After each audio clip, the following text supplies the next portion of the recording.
ये कहानी है सूर्यपुर गांव की। समंदर के किनारे बसा एक छोटा सा गांव। यहाँ के लोग मेहनती थे, ईमानदार थे, लेकिन उनकी सबसे बड़ी समस्या थी उनकी जमीन। समंदर का खारा पानी खेतों में घुस जाता था, फसलें उगती नहीं थीं, किसानों की सारी मेहनत बर्बाद हो जाती थी। इसी वजह से गांव के ज्यादातर लोग रोज सुबह दूसरे गांव चंद्रपुर मजदूरी करने जाते थे। उन्हीं लोगों में एक युवक था, करण। करण गरीब था, लेकिन उसके सपने बहुत बड़े थे। वो हमेशा सोचता था कि इंसान की गरीबी उसकी जेब में नहीं, बल्कि उसकी सोच में होती है। उसकी बूढ़ी माँ अक्सर कहती थी, बेटा, हालात चाहे जैसे हों, मेहनत करना कभी मत छोड़ना। माँ, एक दिन मैं आपको ऐसा जीवन दूंगा कि आपको किसी चीज की चिंता नहीं करनी पड़ेगी। लेकिन माँ सिर्फ मुस्कुरा देती थी। उन्हें पता था कि सपने देखना आसान है, लेकिन उन्हें पूरा करना बहुत मुश्किल। एक सुबह करण अपने दोस्त दीपक के साथ चंद्रपुर जा रहा था। यार करण, कब तक ऐसे ही मजदूरी करेंगे? जब तक कोई रास्ता नहीं मिलता। लेकिन मैं हार नहीं मानूंगा। दोनों खेत में काम कर रहे थे, तभी वहां चंद्रपुर का बड़ा व्यापारी गिरधारी आया। तुम लोग रोज यहाँ मजदूरी करने आते हो, अपने गांव में कुछ काम क्यों नहीं करते? अगर हमारे गांव की जमीन खेती लायक होती तो शायद हमें यहां आने की जरूरत नहीं पड़ती। गिरधारी हंस पड़ा और वहां से चला गया। लेकिन उसकी बात करण के दिल में बैठ गई। शाम को काम खत्म करके दोनों लौट रहे थे, तभी सड़क पर उसमें बैठा गिरधारी जोर जोर से आवाज लगा रहा था, आओ आओ, चंद्रपुर के मशहूर समोसे। करण और दीपक ने पहली बार उसके समोसे खाए। स्वाद बहुत अच्छा था। करण कुछ समोसे अपनी मां के लिए घर ले गया। मां ने समोसे खाए और मुस्कुराने लगी। तेरे नाना जी का समोसे का ठेला था, मैंने उन्हीं से सीखा था। उस रात करण सो नहीं पाया। उसके दिमाग में बस एक ही बात घूम रही थी। अगली सुबह वो गांव के अमीर आदमी सेठ धनराज के पास पहुंचा। सेठ जी, मुझे कुछ पैसे चाहिए। बदले में क्या गिरवी रखोगे? करण कुछ देर सोचता रहा, फिर बोला, मेरा घर। सेठ मुस्कुराया।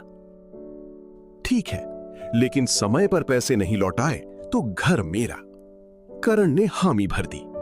वो पैसे लेकर बाजार गया, ठेला खरीदा, बर्तन खरीदे, मसाले खरीदे और खुशी खुशी घर लौट आया। लेकिन घर पहुंचते ही उसकी खुशी गायब हो गई। उसकी मां बीमार पड़ी थी।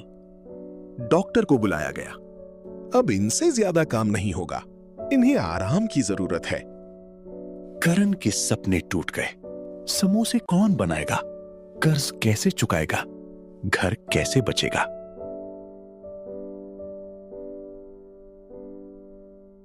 अगले दिन उदास मन से चलते हुए करण ने एक पेड़ के नीचे भीड़ देखी। वहां एक बुजुर्ग महिला समोसे बेच रही थी। नाम था सावित्री अम्मा। करण ने उनके समोसे खाए। स्वाद कमाल का था। अम्मा, क्या आप मेरी मदद करेंगी? अम्मा ने उसकी आंखों में देखा। उन्हें वहां मेहनत और सच्चाई दिखाई दी।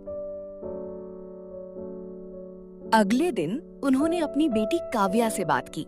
काव्या ने कहा, हम समोसे बनाएंगे और करण बेचेगा, इससे सबका फायदा होगा। अम्मा को बात पसंद आ गई। अगले दिन ठेला लग गया, लेकिन उसी समय गिरधारी भी वहां पहुंच गया। दोनों के ठेले आमने सामने थे। गिरधारी के पास नाम था, करण के पास मेहनत। शुरुआत में लोग गिरधारी के पास गए, लेकिन जब लोगों ने करण के समोसे चखे तो सब हैरान रह गए। इतना स्वादिष्ट समोसा हमने पहले कभी नहीं खाया। धीरे धीरे भीड़ करण के ठेले पर आने लगी। गिरधारी के चेहरे का रंग उड़ गया। कुछ दिनों बाद गिरधारी की बिक्री आधी रह गई। वो गुस्से से भर गया। इस लड़के को रोकना पड़ेगा। उसने अपने आदमी माखन को बुलाया। दोनों ने मिलकर अफवाह फैला दी। करण के समोसे खाने से लोग बीमार हो रहे हैं। कुछ ही घंटों में पूरे गांव में खबर फैल गई। ग्राहक कम होने लगे। करण परेशान हो गया, लेकिन दीपक ने माखन की साजिश सुन ली। अगले दिन पंचायत बुलाई गई। सच सामने आ गया। माखन ने सब कबूल कर लिया।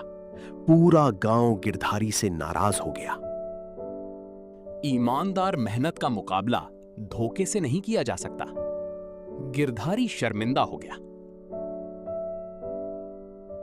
इसी बीच सावित्री अम्मा गंभीर रूप से बीमार पड़ गईं। डॉक्टर ने कहा, इलाज शहर में होगा और खर्चा बहुत ज्यादा आएगा। करण परेशान हो गया। उसने फैसला किया, मैं दिन रात मेहनत करूंगा, लेकिन अम्मा का इलाज जरूर करवाऊंगा। अब वो सुबह से रात तक काम करने लगा। दीपक मदद करता, काव्या मदद करती। तीनों ने मिलकर कारोबार बढ़ाना शुरू किया। कुछ महीनों बाद समोसे सिर्फ सूर्यपुर में नहीं बल्कि पूरे जिले में मशहूर हो गए। लोग दूर दूर से आने लगे। कमाई बढ़ने लगी। और आखिरकार अम्मा का इलाज हो गया। डॉक्टर ने मुस्कुराते हुए कहा, अब खतरे की कोई बात नहीं है। कुछ साल बाद करण ने गांव में एक बड़ी फैक्ट्री खोली। अब सिर्फ समोसे नहीं, कचौड़ी, पकौड़े और कई तरह के नाश्ते बनने लगे। सैकड़ों लोगों को रोजगार मिला। गांव बदलने लगा। गरीबी कम होने लगी। कुछ समय बाद जिला अधिकारी गांव आए। उन्होंने करण को सम्मानित किया। जिस युवक के पास कभी अपना घर बचाने के पैसे नहीं थे, आज उसने पूरे गांव की जिंदगी बदल दी है। पूरा मैदान तालियों से गूंज उठा। कई साल बीत चुके थे। सूर्यपुर अब एक विकसित गांव बन चुका था। जहां कभी लोग मजदूरी करने जाते थे, आज वहां दूसरे गांव के लोग काम मांगने आते थे। गांव के बीचों बीच एक बड़ा बोर्ड लगा था, सूर्यपुर फूड इंडस्ट्रीज, संस्थापक करण।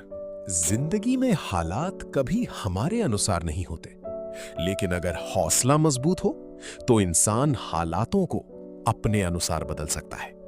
किस्मत लिखी नहीं जाती, किस्मत बनाई जाती है।